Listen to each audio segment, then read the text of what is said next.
and in shape population.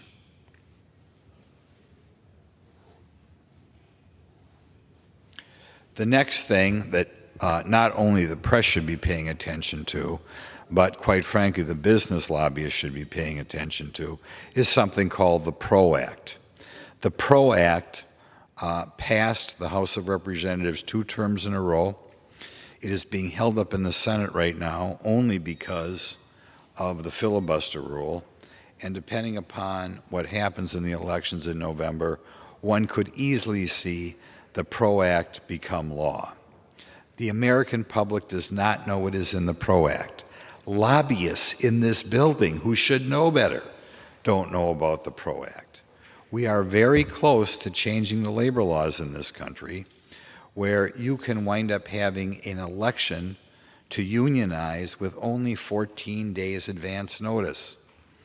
These elections would take place with an open ballot. So you fill out your ballot and people can know how you vote. If it is perceived that the management team did something untoward during the election, the Labor Relations Board can deem there to be a union even though nobody even voted to be unionized.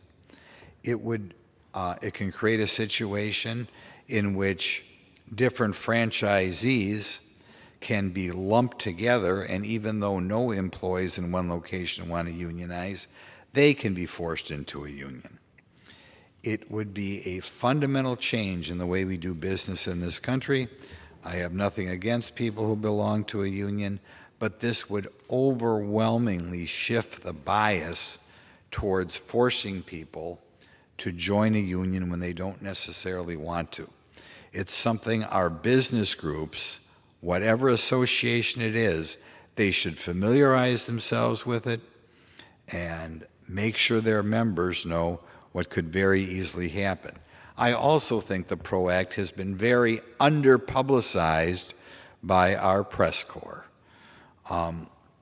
If it turns out in January that we begin down a process of mass unionization and we go down a path in which all employees' numbers have to be turned over, their address, their email address, their phone number, without their say-so, the American public ought to know what they're voting for in November. And I don't believe the press corps in this country has adequately explained to both management, employees, everybody, how close we are to that PRO Act becoming law. Everybody ought to know it. I think it would be devastating for American business, particularly American business that has to compete abroad, if the PRO Act were to pass. But if it passes, I bet very few people will understand what effect this election has on it.